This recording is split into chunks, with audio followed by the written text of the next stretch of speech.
The nightmarish figure that comes to people when they sleep, tormenting them or sitting on their chests, has existed across a spectrum of cultures, both current and ancient. In Assyria and Babylon, an evil spirit was said to leap on unsuspecting victims. In ancient Greece, there was a doctor that wrote about patients that reported dark beings that would sit upon their chests as they slept. Several other ancient cultures spoke of a dark being sitting on them while they slept. For example, in European folklore, this phenomena was attributed to a night hag or a nightmare, a supernatural creature that would sit on the chest of the sleeper and cause terrifying dreams. In some parts of Brazil, there was a legend of a pesadeira, a creature with long fingernails that would trample on the chests of those who slept. In Catalonia, Spain, there was a tale of a pasanta, a black animal that would invade people's homes and sit on their chests while they slept. But one of the scariest and most reoccurring of these shadow beings is the dark figure that is seen wearing a brimmed hat. When you see him, ice water fills your veins.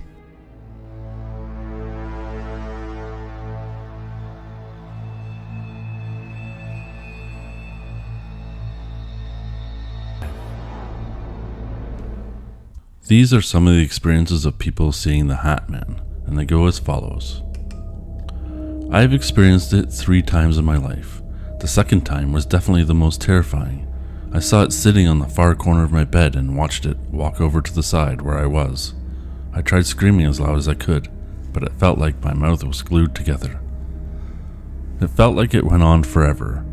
I tried closing my eyes tightly and then opened them up, but it was still there, just standing on the side of the bed. Eventually, when I closed my eyes again and looked, it was gone. Scariest night of my life. He's not even just completely black, it's like an absence of light. It is a screaming, gaping hole in what would be reality, but it's in the shape of a man. I saw him. He came to my room and I was completely paralyzed by fear. This kind of fear is primal. There aren't words to describe the horror. I seen him about a year ago.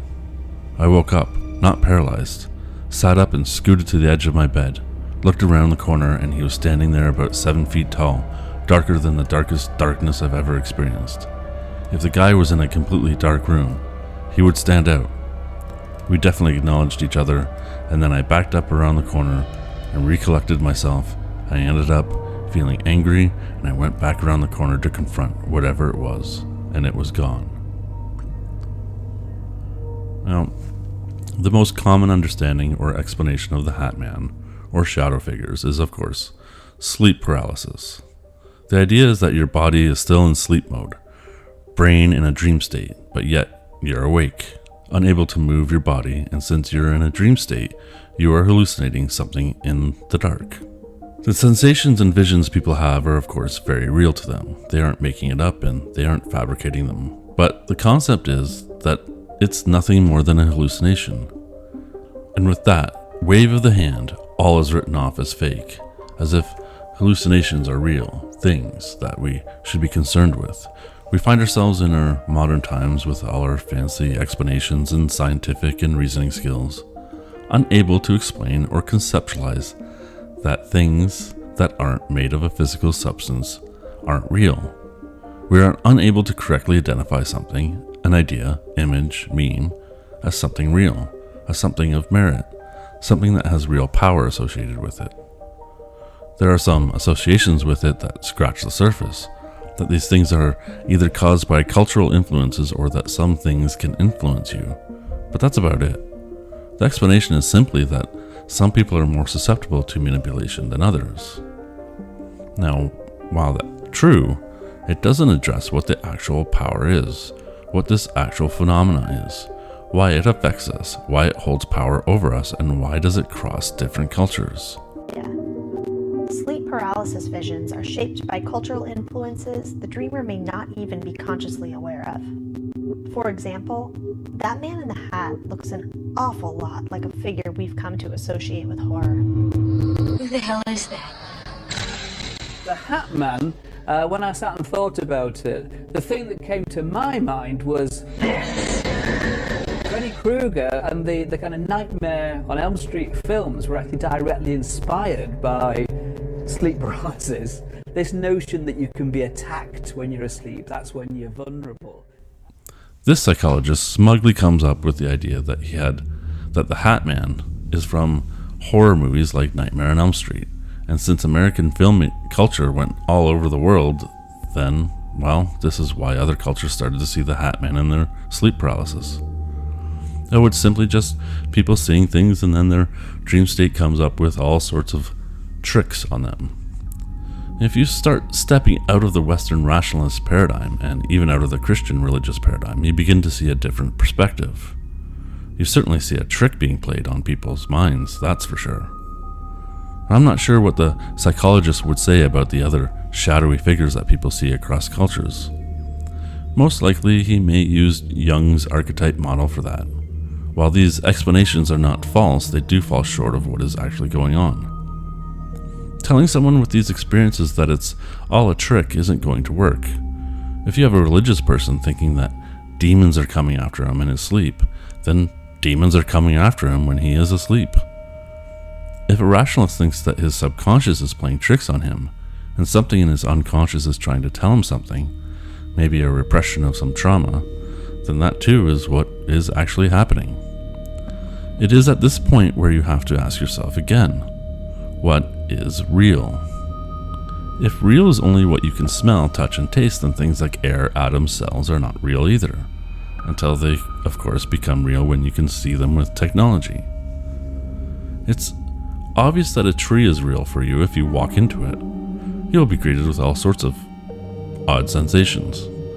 But if any experience feels real and is experienced, then that is real. To imply that something is fake or illusory is a mind trick, a fairy tale to tell everything is okay and there is no need to feel afraid.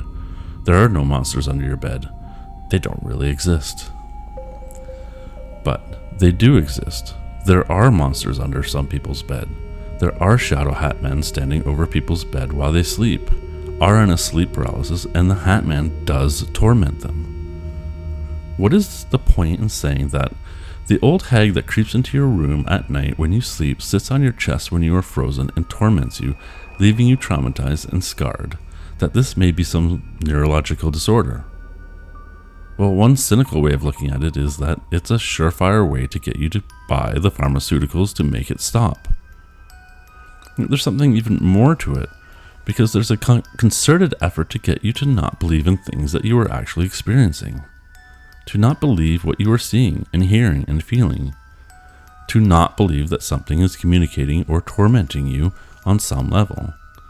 And you should ask yourself, why? Some of the treatments to seeing the Hat Man or other shadow figures is to have the victim relive those hallucinations in the daytime and purposely associate positive attributes to them. This is, of course, said in perfectly reasonable tones. And I have to laugh because what psychology is saying here is, of course, magic. You are breaking a curse, hex, or removing a demon from yourself or environment. It is simply no different. It's just one magician's method for breaking his spell. The occult has been demonized for a couple of reasons, and one of them is to remove the power from you, so that you do not practice having power over your own lives, and that you rely on trusted officials and doctors and science, otherwise known as the establishment, leaders, and you must come to them to have magic practice for you. People who have awakened to these tricks see through them. They step out of the path of the flock of sheep, and they can then see exactly what is happening. The subconscious is extremely powerful, and those that control yours control you. It is your birthright to control your own, and you are conditioned to go along with the status quo and be guided subtly or not so subtly, depending on what pressure and influence is being applied to you. One video on the Hat Man ends the video by saying, "The Hat Man isn't real. He's not really in our bedrooms. He only exists in our minds." And that might be even scarier. And the statement is so close to the truth and yet so far away, for there is this division between mind and matter, a division that makes no cognitive sense. Mind exists in this reality, Imagination is a thing in this reality. It interacts with this reality. It is a very real thing. It manifests very real things, both concrete things and powerful ideas, entities, or situations.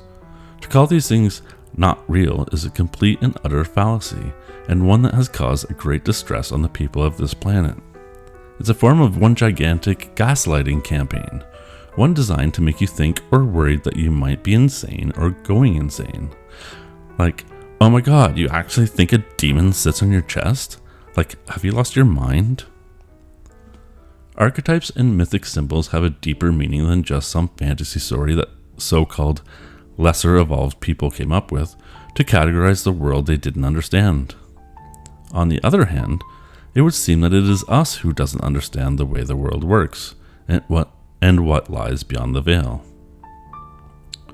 If we discuss the Hat Man in particular, we can ask, why do people all over the world see a man in a hat? These days, people don't usually wear hats with brims or top hats or pointy hats.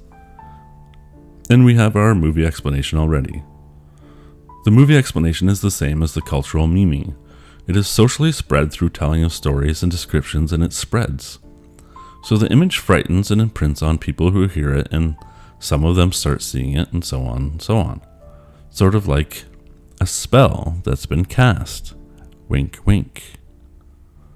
We do not understand just how our minds connect.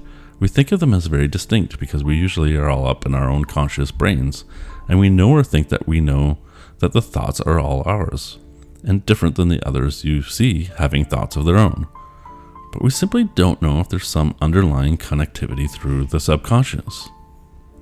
It is fairly recently that it's been discovered that trees communicate with other plants, and trees in their vicinity.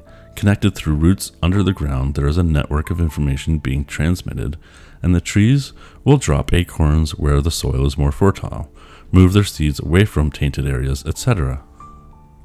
Now, we don't know if there's a more connected network between all of our subconscious brains, nor do we know if there are actual entities that exist on different planes of existence that maybe are also connected to this network as well. If there are other beings, then suddenly the idea of an entity showing up in your room at night means there's an entity showing up in your room, and it's not all in your head. And we know that we can plant seeds in people's heads to get them to unconsciously act the way we suggest them to. So the reality of a hex can be quite real too. For a hex isn't some supernatural entity coming down and messing up your life. It's your subconscious being hijacked by someone else and making you mess up your own life. Of course, it also could be a supernatural entity coming down at the command of someone else. It really all depends on what you want to believe. And now's the time to tell me what you think and what you believe. Let me know in the comments below. Please like, share, and subscribe to this video. It really helps out a small channel. Thank you for staying with me, listening to this whole broadcast. I took a week off last week because family was in town, and we're right back at it. So with that, thank you again, and I'll talk to you next time.